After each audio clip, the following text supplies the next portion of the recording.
Bismillahirrahmanirrahim. Alhamdulillah rabbil alamin wassalatu wassalamu ala asyrafil anbiya'i wal mursalin wa ala alihi washabihi ajmain. Assalamualaikum warahmatullahi wabarakatuh.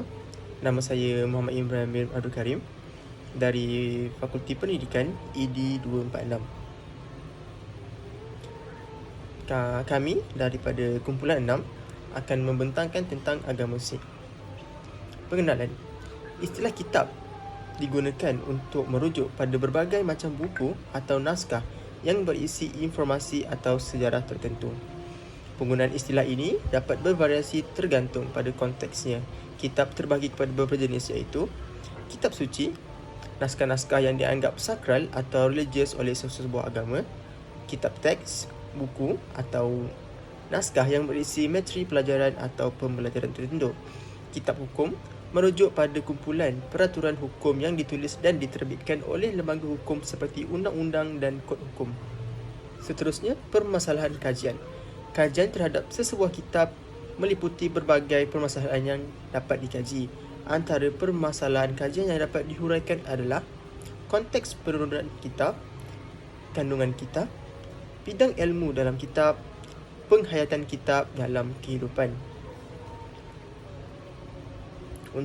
Seterusnya adalah objektif kajian. Yang pertama adalah menganalisis struktur dan tujuan dari sesebuah kitab. Tujuannya adalah untuk memahami bagaimana penulis menyusun dan menghuraikan isi kitab tersebut. Yang kedua, mentafsirkan makna dan pesan dalam kitab. Tujuannya adalah untuk mentafsirkan dan menggali pemahaman yang mendalam mengenai nilai-nilai atau konsep-konsep yang terkandung dalam kitab. Assalamualaikum warahmatullahi wabarakatuh. Nama saya Syahrul Nizam bin Muhammad, nombor metrik 2023 104735. Jadi saya akan menyambung perbentangan pada bahagian saya. Jadi saya akan menyambung bahagian saya iaitu metodologi. Kaedah yang kami gunakan untuk mengumpulkan data adalah dengan menggunakan sumber-sumber sekunder. Sumber sekunder yang kami gunakan untuk mengumpulkan data dalam kajian ini ialah melalui sumber internet. Selain itu, kami menjalankan analisis deskriptif dengan menggabungkan maklumat yang sahih yang diperolehi dari sumber berikut, sumber iaitu internet. Kajian ini juga cenderung menjalankan analisis dengan pendekatan induktif untuk menjawab persoalan-persoalan yang timbul semasa proses penulisan kajian, dan itu membolehkan kami membuat kesimpulan yang menyeluruh dan konsisten. Seperti mana yang kita tahu, dalam era globalisasi ini, laman web sangat berguna untuk mendapatkan maklumat terkini. Oleh itu, kajian ini juga mengambil peluang untuk merujuk laman web ilmiah bagi mendapatkan maklumat terkini yang bertujuan untuk meningkatkan penulisan kajian itu sendiri. Kemudahan dan keterbukaan telah memudahkan proses pencarian grup kami untuk mendapatkan maklumat tentang kajian. Assalamualaikum warahmatullahi wabarakatuh. Nama saya Ahmad Mufiz bin Nasir dan saya akan cakap sedikit tentang kajian literatur. Kajian ini bertujuan mencari kepahaman terhadap kepercayaan dalam agama Sikh. Penyelidikan tentang agama Sikh ini bertujuan untuk mendapatkan pemahaman yang menyeluruh tentang kepercayaan dan amalan agama Sikh. Ini termasuk mengkaji ajaran asas guru Nanak Dev Ji dan guru Sikh seterusnya secara ritual, upacara dan tradisi yang diikuti orang Sikh. Ini kan mungkin bertujuan untuk memupuk pemahaman dan dialog antara Sikhisme dan tradisi agama lain. Ini melibatkan penerokaan, persamaan dan perbezaan dan kawasan interaksi antara Sikhisme dan kepercayaan yang lain, serta mengkaji inisiatif dan cabaran agama dalam konteks pelbagai budaya. Jadi saya akan menyambung lagi pada bahagian hasil kajian. Terdapat banyak hasil kajian tentang kitab Guru Granth Sahib. Kitab Guru Granth Sahib juga dikenali sebagai Adi Granth, memiliki asal-usul yang penting dalam agama Sikh. Ia dianggap sebagai kompilasi ajaran dan karya-karya guru-guru Sikh yang telah datang sebelum guru terakhir, Guru Gobind Singh. Kedua, kitab Guru Granth Sahib bukan hanya mengandungi ajaran-ajaran agama Sikh, malahan juga karya-karya dari penyair-penyair Sikh serta beberapa penyair Hindu dan Muslim yang dianggap memiliki pemahaman spiritual yang mendalam. Ini mencerminkan tentang keterangkuman dan penghormatan terhadap keberagamaan, pemikiran dan keyakinan dalam agama Sikh. Sebagai kitab suci, Guru Granth Sahib dihormati dengan sangat tinggi oleh umat Sikh dan dianggap sebagai guru spiritual yang hidup. Ia menjadi sumber kebijaksanaan dan panduan rohani yang penting bagi penganut Sikh serta menjadi pusat ibadah dan pengagungan dalam Gurdwara, iaitu tempat ibadah Sikh. Ketiga, bahasa yang digunakan iaitu ditulis dalam bahasa Punjabi Gurmukhi. Kitab Guru Granth Sahib ditulis dalam bahasa Punjabi Gurmukhi yang iaitu sistem penulisan yang digunakan dalam agama Sikh untuk menyampaikan ajaran dan puisi-puisi keagamaan. Bahasa Punjabi ini terdiri daripada aksara-aksara khusus untuk menulis huruf-huruf dan suara-suara dalam bahasa Punjabi. Keempat, mengandungi suruhan dan larangan. Kitab Guru Granth Sahib sebagai rujukan utama dalam agama Sikh. Ia mengandungi suruhan dan larangan yang membimbing kepada kehidupan yang spiritual dan moral kepada umat Sikh. Jadi saya akan memberi ringkasan tentang suruhan dan larangan yang terkandung dalam kitab Guru Granth Sahib. Antara suruhan yang dinyatakan dalam kitab antaranya ialah mengasihi dan menyembah satu Tuhan yang Maha Esa. Kitab Guru Granth Sahib menekankan pentingnya cinta dan pengabdian kepada Tuhan yang tunggal dan melarang penyembahan terhadap benda atau entiti lain. Kedua, antara suruhan ialah mengikuti ajaran guru Sikh. Kitab ini mengajarkan umat Sikh untuk mengikuti ajaran dan petunjuk yang terkandung dalam kitab Guru Granth Sahib serta ajaran yang diajarkan oleh guru-guru Sikh sebelumnya. Ketiga, menjalani kehidupan yang jujur dan adil. Guru Granth Sahib mengajarkan pentingnya kejujuran, integriti dan keadilan dalam segala aspek kehidupan. Keempat, berkongsi dengan yang memerlukan. Kitab ini mendorong umat Sikh untuk melakukan seva, iaitu yang dimaksudkan pelayanan kepada sesama manusia dan berbahagi kepada mereka yang memerlukan. Kelima, mencapai persamaan dan menghormati keagamaan. Guru Granth Sahib menekankan persamaan di antara sesama manusia dan menentang diskriminasi berdasarkan agama, kasta atau latar belakang etnik sekalipun. Jadi, selepas itu saya akan terangkan tentang larangan. Antara larangan yang terkandung di dalam kitab. Pertama, menghindari keangkuhan dan kesombongan. Kitab Guru Granth Sahib melarang umat Sikh untuk menjadi sombong dan memandang rendah pada orang lain. Kedua, menghindari kekerasan dan permusuhan. Guru Granth Sahib menekankan pentingnya kedamaian, toleransi dan menghindari tindakan kekerasan atau permusuhan. Yang ketiga, menghindari dosa-dosa moral. Kitab ini melarang perbuatan tidak bermoral seperti kecurangan, kebohongan dan pencurian yang merugikan diri sendiri maupun orang lain. Keempat, menghindari praktik-praktik keagamaan yang keliru, iaitu perbuatan agama yang salah. Guru Granth Sahib menekankan pentingnya menyembah Tuhan dengan tulus dan menghindari perbuatan-perbuatan keagamaan yang tidak bermoral atau sesat daripada ajaran agama mereka. Jadi, suruhan dan larangan dalam kitab Guru Granth Sahib dirancang untuk membimbing umat Sikh dalam menjalani kehidupan yang bermakna, bermoral dan berspiritual.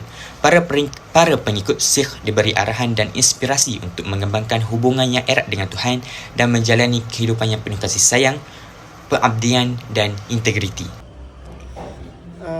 Kandungan yang seterusnya adalah penurunan kitab. Yang pertama, definisi kitab Guru Granth Sahib. Penganut agama Sikh dikehendaki mengikuti pengajaran 10 orang guru Sikh bersama dengan kitab suci yang bernama Guru Granth Sahib. Pengumpulan penulisan 6 daripada 10 guru Sikh tersebut dan mengandungi karya-karya yang ditulis oleh orang dari pelbagai latar belakang sosioekonomik dan agama. Kitab ini mengandungi sebanyak 1430 halaman dan 5894 gubahan puitis dan berirama yang dibahagikan kepada 60 buah raga disusun mengikuti panjang dan pengarang. Gubahan-gubahan lagu ini dikarang dalam tulisan Gurmukhi. Seterusnya, pada siapakah kitab Guru Granth Sahib diturunkan? Kitab Guru Granth Sahib diturunkan kepada para guru Sahib yang merupakan pemimpin spiritual dalam agama Sikh. Kitab ini secara khusus dihimpun dan disusun oleh Guru Arjan Dev, Guru Sikh kelima pada abad ke-16. Guru Arjan Dev mengumpulkan tulisan-tulisan suci yang diberikan oleh Guru Sikh sebelumnya serta menambahkan komposisi-komposisi dari beberapa penyair dan pemimpin spiritual Hindu dan Muslim.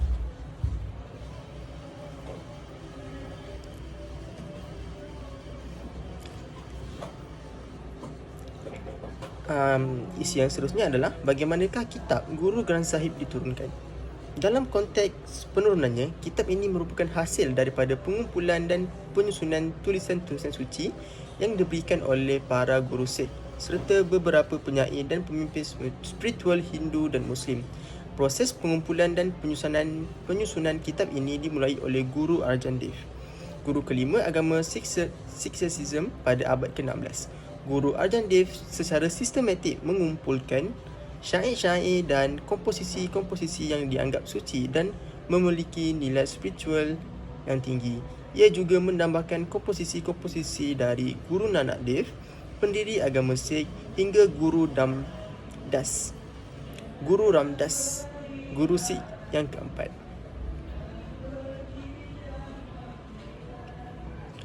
Proses penurunan dan pengumpulan kitab ini berlangsung dengan bantuan para pengikut Sikh dan pemuka agama. Guru Arjan Dev menyusun dan mengatur komposisi-komposisi ini dalam urutan tertentu sesuai dengan tema dan konteksnya. Selama proses ini, Guru Arjan Dev juga memberikan penghormatan kepada karya-karya spiritual dari tradisi Hindu dan Muslim yang mengandungi pesan-pesan universal dan nilai-nilai yang serupa dengan ajaran Sikh. Setelah Guru Arjan Dev, penambahan tulisan-tulisan suci dari para guru Sikh berikutnya terus dilakukan. Komposisi-komposisi yang diberikan oleh guru Sikh terakhir iaitu Guru Gobind Singh juga ditambahkan ke dalam Guru Granth Sahib.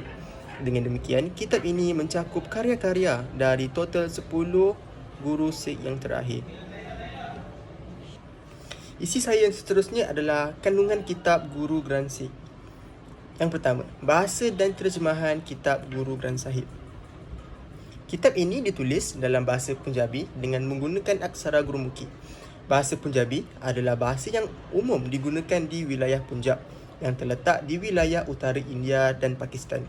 Bahasa ini merupakan bahasa asli dari guru-guru Sikh dan juga bahasa yang digunakan untuk berkomunikasi dalam komunitas Sikh. Aksara Gurmukhi adalah sistem penulisan yang digunakan untuk menulis bahasa Punjabi dalam tradisi Sikh. Aksara ini terdiri dari huruf-huruf yang memiliki bentuk karakteristik dan memiliki keterkaitan erat dengan agama Sikh. Aksara Gurmukhi mengandungi 35 huruf dan beberapa tanda baca yang digunakan untuk menulis bahasa Punjabi dalam kitab-kitab Sikh, termasuk Guru Granth Sahib.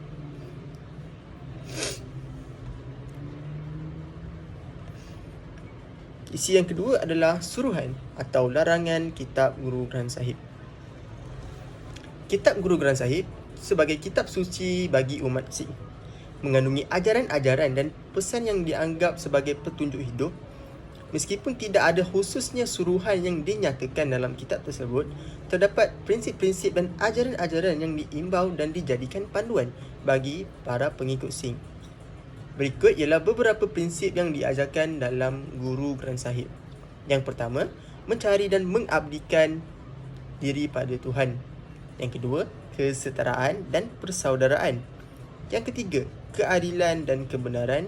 Yang keempat, istilahnya adalah seva. Maksudnya adalah pelayanan sosial. Yang kelima, kehidupan yang etis. Dan yang keenam adalah penghormatan terhadap semua agama. Pesan-pesan dan ajaran-ajaran ini mengandungi umat Sikh dalam hidup mereka sehari-hari dan diharapkan untuk menjadi pedoman dan menjalani kehidupan yang bermakna, spiritual dan bermanfaat bagi diri sendiri dan masyarakat di sekitar mereka. Kitab Guru Granth Sahib sebagai kitab suci bagi umat Sikh juga mengandungi beberapa larangan atau pantangan yang diikuti oleh para pengikut Sikh. Berikut ialah beberapa larangan umum yang terdapat dalam ajaran agama Sikh dan dapat ditemukan dalam Guru Granth Sahib. Yang pertama, larangan penyembahan berhala. Yang kedua, larangan diskriminasi dan ketidakadilan. Yang ketiga, larangan merokok dan penggunaan narkoba. Larangan yang keempat, larangan konsumsi daging tertentu. Yang kelima, larangan kekerasan dan pertumpahan darah. Dan yang keenam, larangan mengikuti praktik-praktik ajaran sesat. Dalam hal larangan dan pantangan, penting untuk diingatkan bahawa interpretasi dan implementasi ajaran ini dapat berbeza di antara komunitas Sikh yang berbeza. Beberapa larangan mungkin lebih ketat diikuti oleh beberapa kelompok Sikh daripada orang lain. Oleh kerana itu, penting untuk merujuk pada panduan dari pemimpin agama dan komunitas Sikh yang diakui untuk memahami larangan-larangan yang diikuti oleh pengikut Sikh. Poin yang terakhir iaitu keistimewaan Kitab Guru Granth Sahib. Kitab Guru Granth Sahib memiliki banyak keistimewaan yang dihormati oleh umat Sikh dan diakui secara luas oleh komunitas agama. Berikut adalah beberapa keistimewaan Kitab Guru Granth Sahib. Yang pertama, otoritas spiritual tertinggi. Yang kedua, penghormatan sebagai guru hidup. Yang ketiga, universalitas ajaran. Yang keempat, karya kolaboratif. Yang kelima, kesempurnaan dan keterjagaan. Keistimewaan-keistimewaan ini menjadikan Kitab Guru Granth Sahib pusat spiritual dan otoritas dalam agama Sikh. Kitab ini menjadi sumber inspirasi, panduan moral dan sumber kebijaksanaan bagi pengikut Sikh dalam menjalani kehidupan mereka dengan cara yang sesuai dengan ajaran Sikh. Bagi bidang pengajian yang ada dalam kitab agama Sikh, antara bidang pengajian yang dalam kitab ini adalah ilmu sains. Ilmu sains yang ada dalam kitab tidak memberikan penjelasan saintifik atau pengetahuan saintifik yang terperinci. Ia mengandungi rujukan dan metafora yang boleh ditafsirkan dalam konteks saintifik. Beberapa ayat dalam Guru Granth Sahib mengakui keajaiban alam dan keluasan alam semesta. Mereka menunjukkan ciptaan ilahi dan kesalingkupan semua makhluk hidup. Sebagai contoh, terdapat rujukan kepada kitaran, kelahiran, kematian dan kelahiran semula yang boleh didasarkan secara metafora atau sebagai cerminan proses semula jadi kehidupan. Walaupun Guru Granth Sahib tidak mendalami konsep atau teori saintifik tertentu, ajarannya konsisten dengan idea umum bahawa penerokaan dan pemahaman saintifik adalah berharga untuk kemajuan dan kesejahteraan manusia. Sikhisme menggalakkan pengikutnya melibatkan diri dengan dunia, mencari ilmu dan menyumbang kepada kebaikan masyarakat. Adalah penting untuk ambil perhatian bahawa Sikhisme tidak melihat pengetahuan saintifik sebagai bercanggah dengan kepercayaan rohani. Falsafah Sikh menggalakkan idea bahawa pemahaman saintifik dan pencerahan rohani boleh wujud bersama dan melengkapi antara satu sama lain sebenarnya.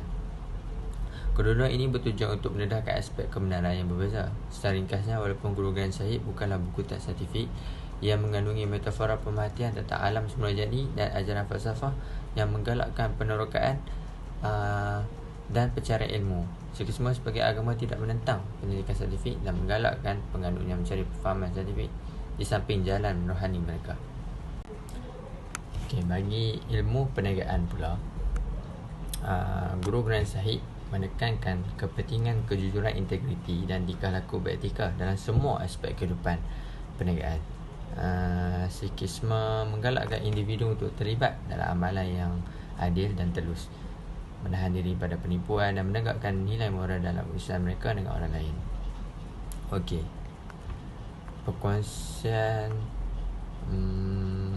Pengkongsian dan kemurahan hati. Sikhisme memberi penekanan yang besar pada prinsip Vanchakna yang bermaksud berkongsi dengan orang lain, terutamanya yang memerlukan. Konsep perkhidmatan tanpa pamrih dan pemurahan hati ini boleh meluas ke alam perniagaan, menggalakkan individu untuk menyumbang kepada kebajikan pekerja, pelanggan dan masyarakat. Layanan yang adil juga ada dalam Sikhisme punya kitab. Sikhisme menyokong kesesamaan dan keadilan tanpa mengira sila sosial, kasta jantina atau latar belakang agama. Prinsip-prinsip ini boleh digunakan untuk perniagaan dengan menggalakkan peluang yang sama, layanan adil terhadap pekerja dan memupuk persediaan pekerja inklusif yang menghargai kebebasan. Walaupun sebenarnya Guru Granth Sahib tidak menyediakan strategi perniagaan atau nasihat kewangan khusus, ia menawarkan garis panduan dan nilai etika yang boleh memaklumkan amalan perniagaan. Usahawan Sikh dan profesional perniagaan sering berusaha untuk menyelaraskan tindakan mereka dengan prinsip ini dan menyepadukan kepercayaan rohani mereka ke dalam usaha perniagaan mereka. dalam bidang ilmu pengadilan yang seterusnya adalah ilmu kehakiman. Ilmu kehakiman pula tentang kesaksamaan dan keadilan, yang menjunjung prinsip kesamaan dan menekankan melayan semua individu dengan adil dan saksama. Guru Grand Sahib mempromosikan idea bahawa semua orang adalah sama di mata Tuhan tanpa mengenal status, sosial, kasta atau jabatan mereka. Prinsip ini menggalakkan individu untuk berusaha untuk keadilan dan dalam interaksi mereka dengan orang lain dan menyokong layanan yang sama di bawah undang-undang. Tiada lagi diskriminasi. Sikhisme menggalakkan tanpa diskriminasi dan keterangkuman. Golongan guru menolak sistem kasta dan bentuk yang menolak sistem kasta dan bentuk diskriminasi sosial dan agama yang lain. Ajaran Sikh menekankan keperluan untuk sistem kehakiman yang adil dan tidak berat sebelah, yang melayan semua individu secara sama, rata dan tanpa mengira latar belakang atau identiti mereka. Seterusnya, belas kasihan. Guru Grand Sahib mengajar nilai belas kasihan, pengampunan dan belas kasihan.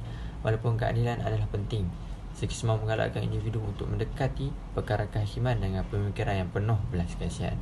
Dan prinsip ini mengiktiraf maruah yang wujud dalam diri individu dan menekankan keperluan untuk empati dan persefahaman dalam usaha mencari keadilan.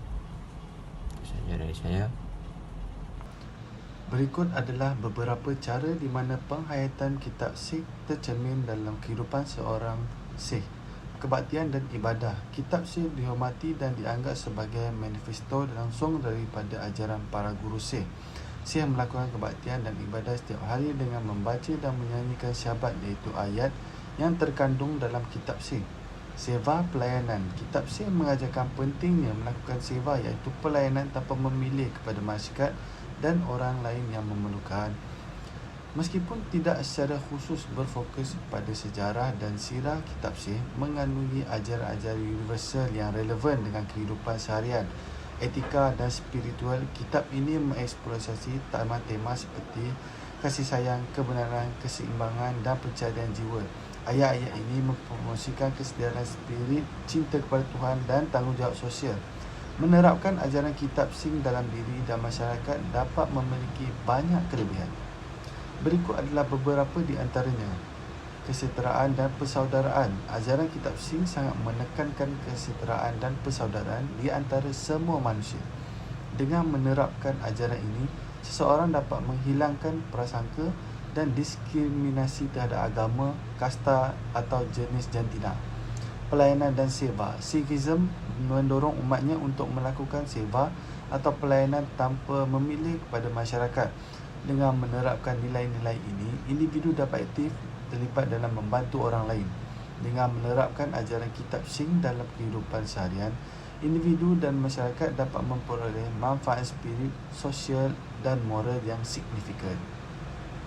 Kesimpulannya, menerapkan ajaran kitab Sikh dalam kehidupan seharian dapat membawa manfaat spirit, sosial dan moral yang signifikan bagi individu dan masyarakat.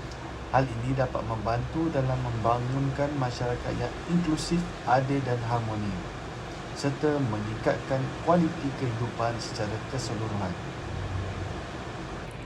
Berdasarkan rujukan yang terdapat dalam kajian ini, kami telah merujuk laman web, artikel dan juga sumber-sumber daripada buku teks.